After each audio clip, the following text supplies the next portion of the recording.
Okay, so there we have it. Can you still see me? No. No?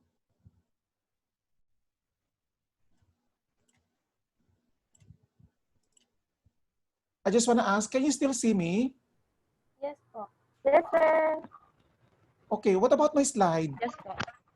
What about my Yes slide? po. Can you still see it? Yes po. Yes po. Okay.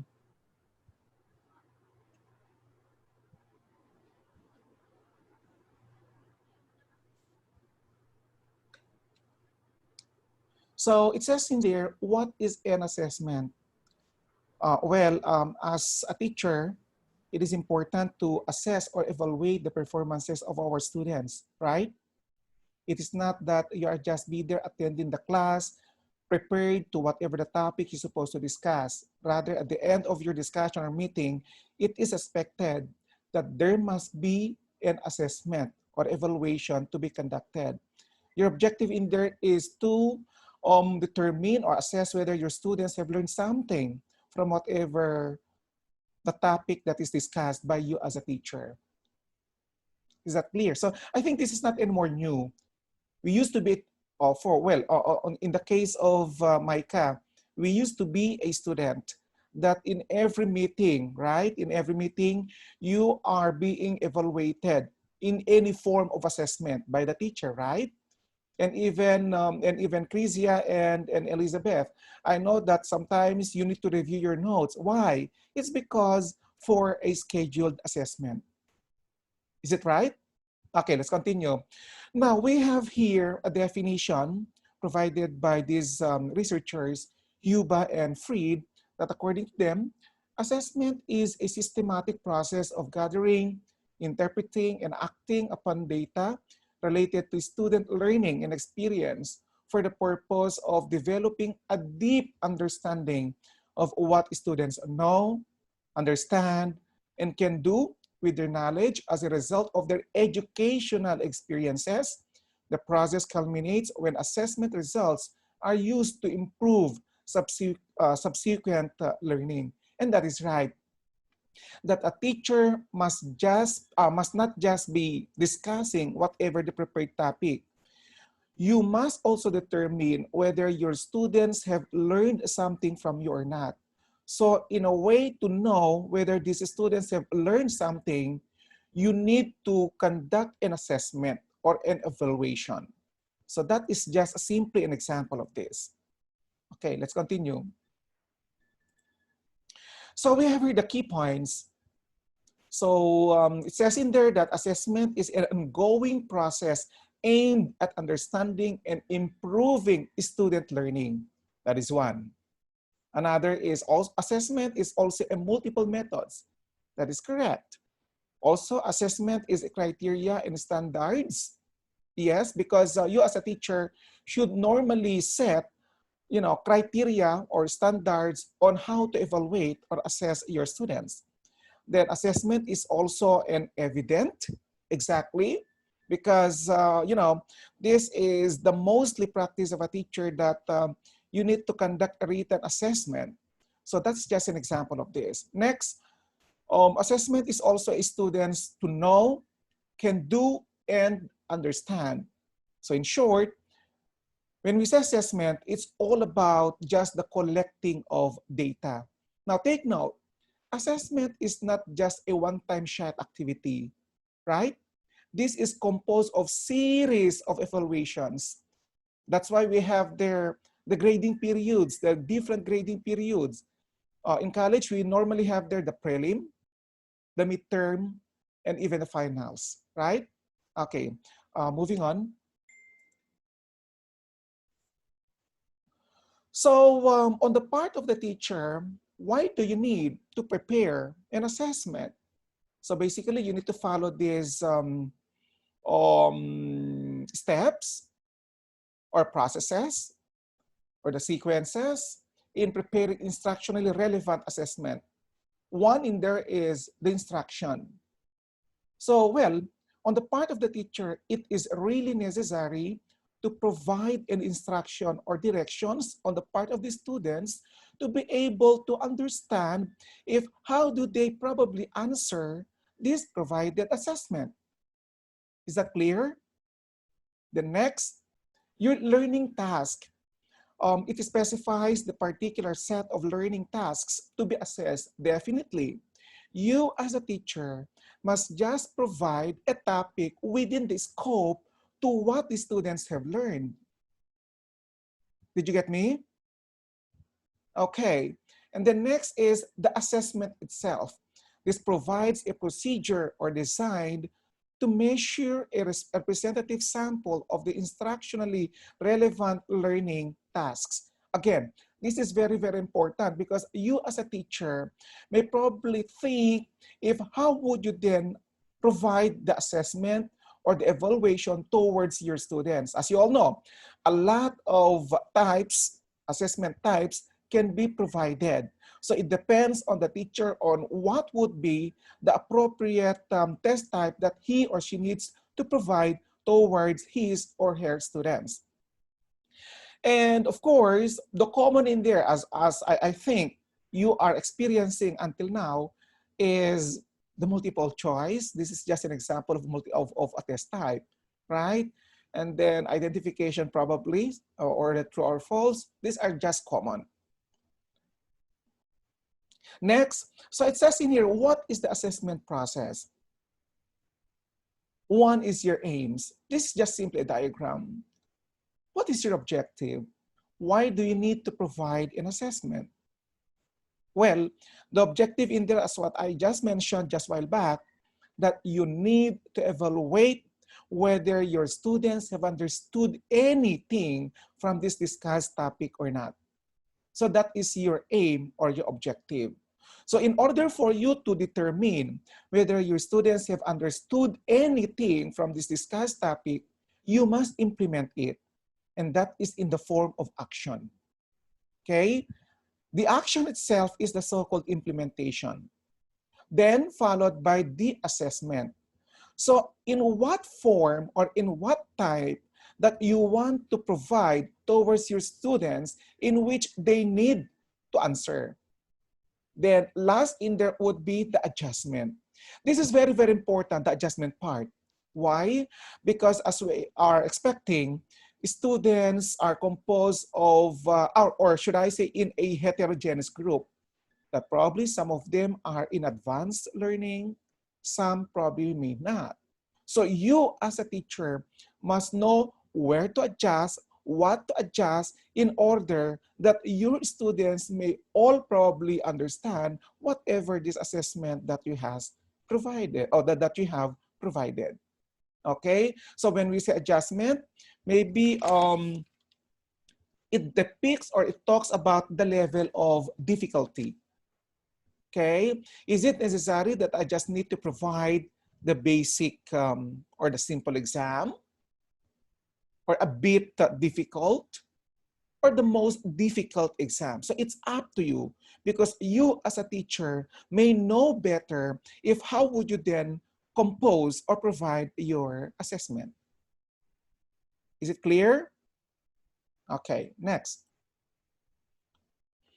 So the importance of assessment, it says in there that to find out what the students have known in the class or in that discussed topic. So literally, we are referring to the knowledge that acquired by the student. So, well, your objective once you are inside the classroom and then you are about to discuss a topic, your objective in there to impart knowledge.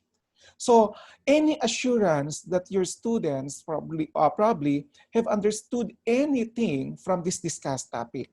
So that is one thing, to find out what the students have learned or known in the class. Second, to find out what the students can do and how well they can do it. So that pertains about the skills or the performances of your students. Third, you have in there to find out how students go about the task of doing their work. So of course, as a teacher, you must be all there. You must be there all throughout to facilitate. Then next, to find out how students feel about their work. And that is, how would you probably motivate them in a way that they are really interested to participate to your discussion. Next, to continue, to help us design and modify programs to better promote learning and student success. Precisely. Why do we need to evaluate the performances of students? Whether, as simple as that, whether they understood anything from the discussed topic or not. Because if they fail to do so, especially in the elementary grades, right, that some students are, repeating their grade level. So why is it that a teacher probably may do this? It is because the student probably failed to get the appropriate scores needed for him to be promoted for the next grade level. The next, to provide common definitions and benchmarks for students' abilities that will enable us to act more coherently and effectively to promote student learning. So see, to promote student learning. Normally, we are doing evaluation to determine if who among these students may be promoted or not. Sometimes we are motivating them by providing some recognitions. Normally in the elementary grades, we used to say the first rank, the second rank, the third rank, and a lot more. So that is just an example of doing the assessment for you to legally determine if who among your students are really performing well and who of them are not. Next, to provide feedback, guidance, and mentoring to students so as to help them better plan and execute their educational programs. So again, that is the purpose of an assessment.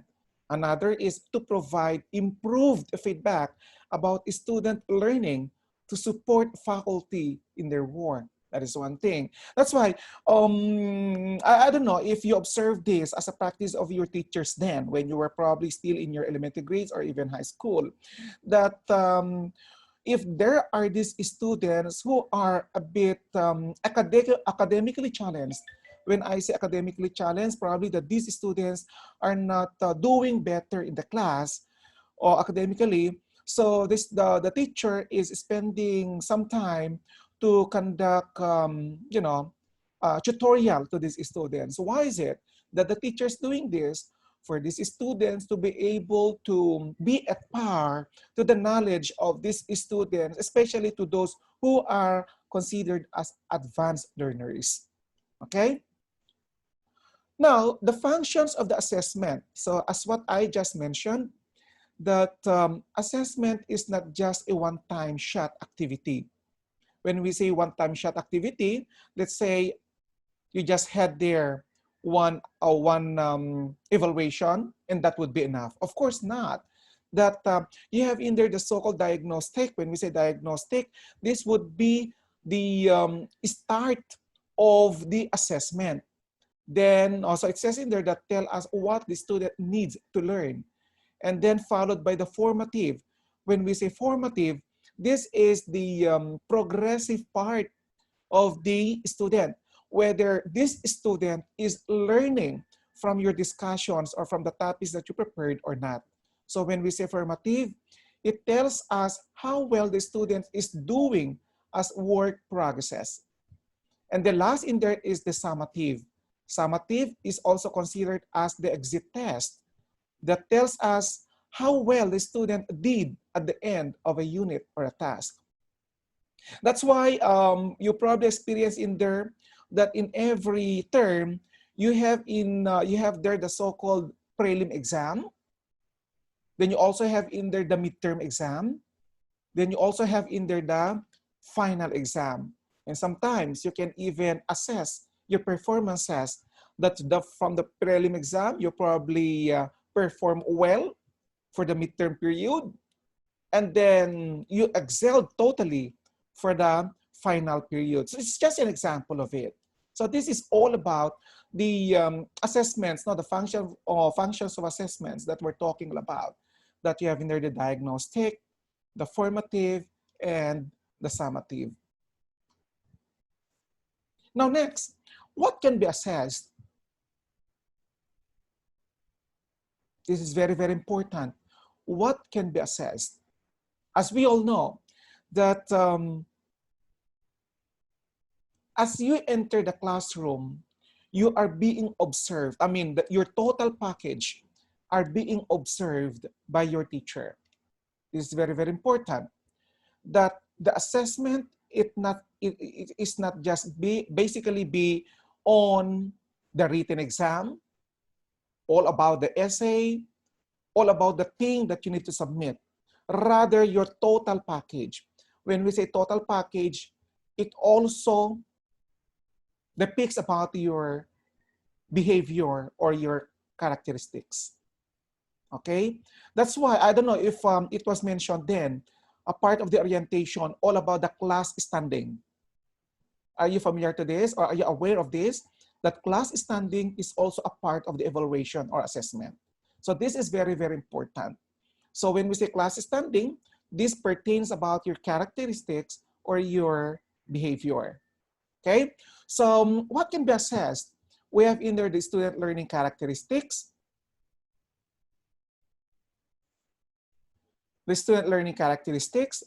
the ability, or it's all about the ability differences,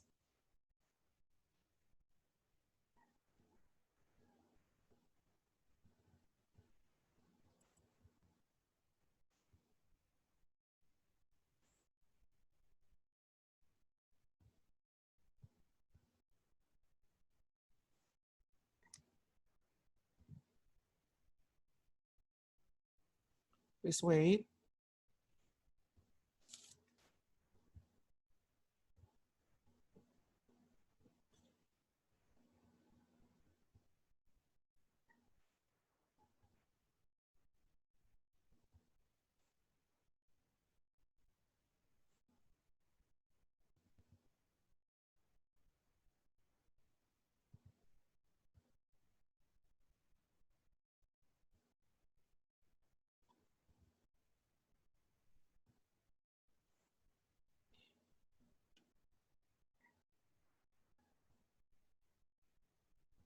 Okay, let's continue. So what can be assessed? The student learning characteristics are relating to ability differences, the learning styles, and for the student motivational characteristics, we're referring to the interest, the self-efficacy or the self-efficiency, and the goal orientation. The next, as its continuation, on the part of the learning, we are referring to the content knowledge, the ability to apply content knowledge, your skills, your dispositions and attitudes, and your performances.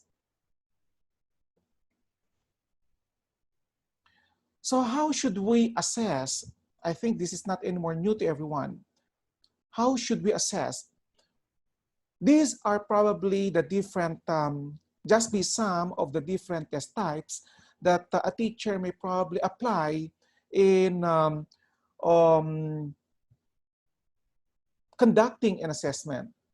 One, probably in the use of the true or false item.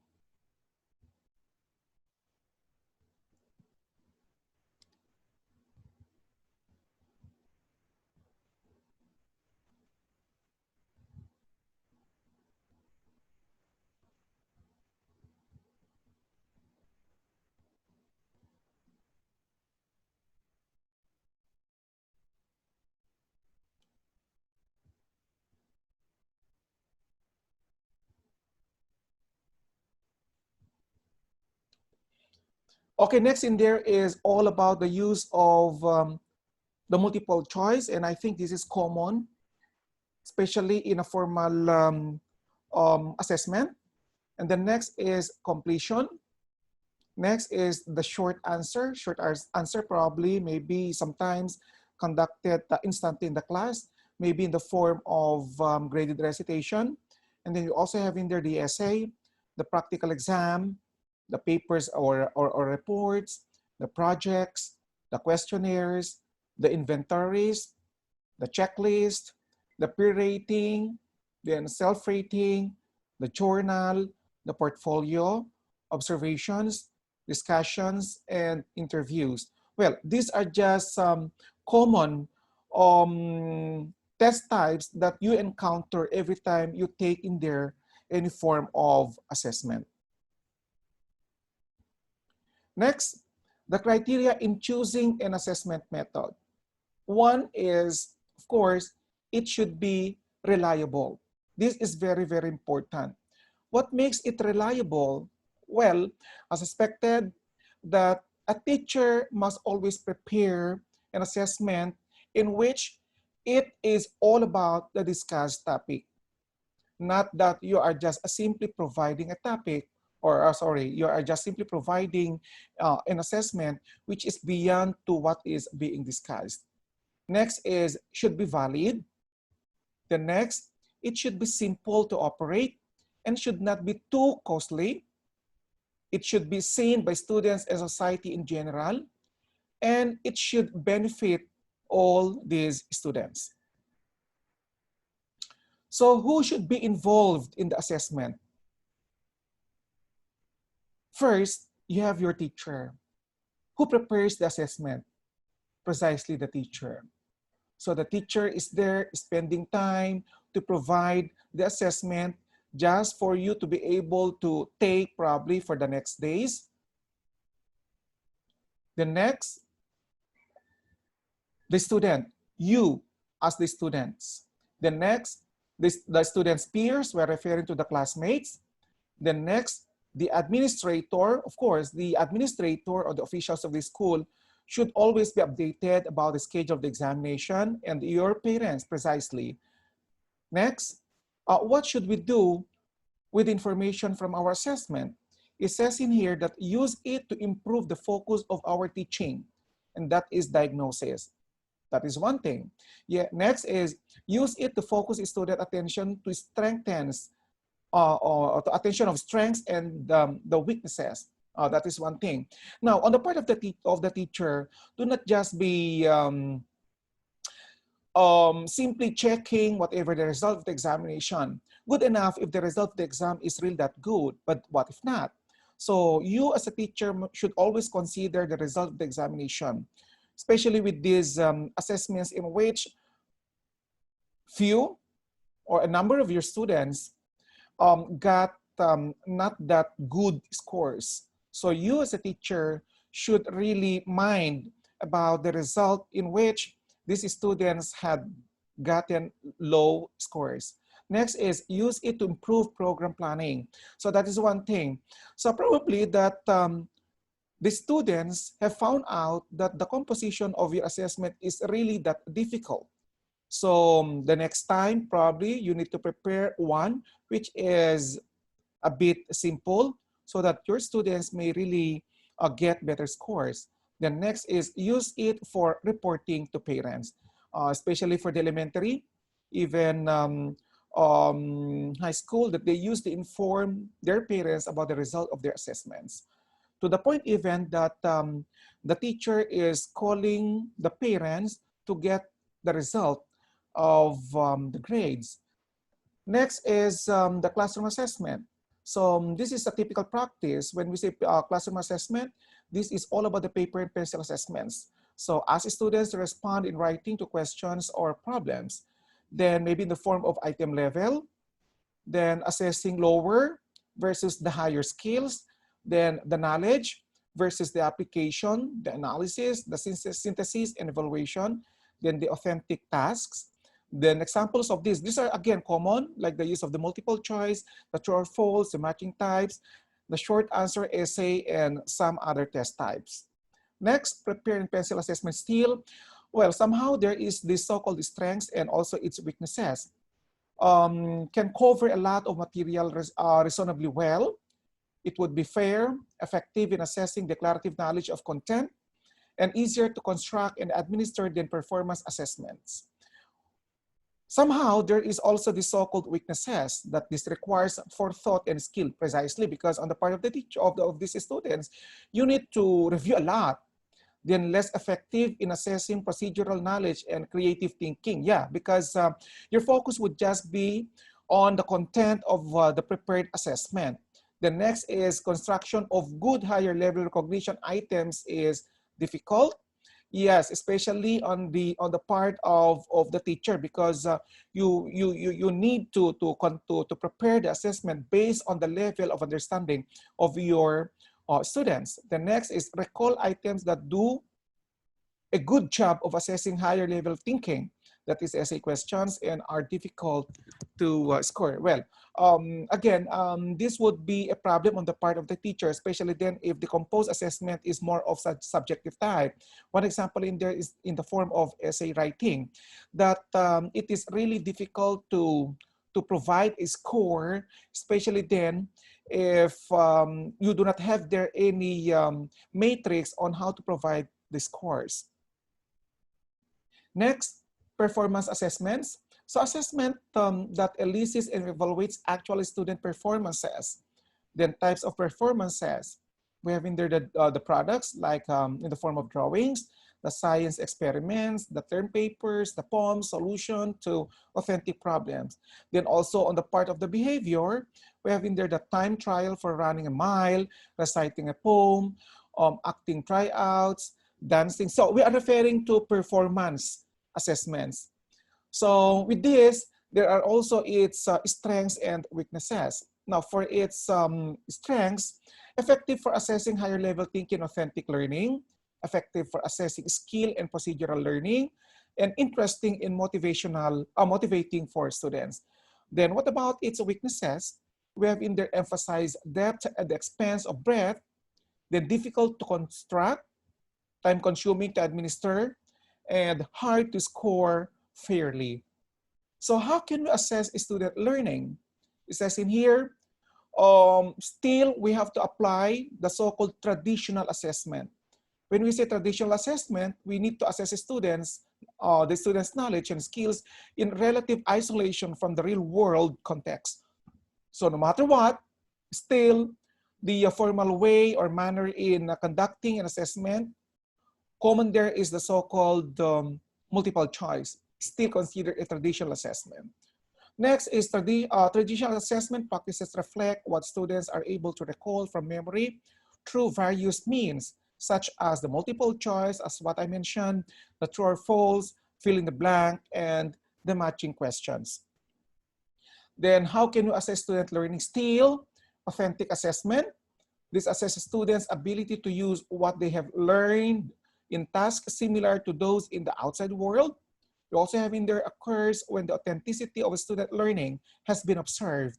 So it requires information from a variety of sources, such as content, work samples, observations during class activities, and conferences with students. So for the classroom assessment, we have this so-called informal assessment. So there are two forms, the informal and formal. So for the informal assessment, the teachers basically do a spontaneous day-to-day observations of students' performances. So example, in the form of verbal communication, probably that a teacher may just ask questions related to the topic. Common practice of the teacher in there is in the form of graded recitation. Then listening to student discussions. Of course, probably that the students are tasked to discuss some topics. So your task as a teacher is just to observe or evaluate how these students may probably discuss whatever the topic assigned to them. Then conducting student conferences. That is also one thing. If these students are tasked to do some conference among themselves, so you are there as a teacher to observe what they are doing. So your observation may be in the form of so-called a basic assessment. Then still a continuation for the non-verbal or non-verbal assessment. You just needed to observe. So what do you need to observe? Their task performances, on and off task behavior, the student choices, and the student body language.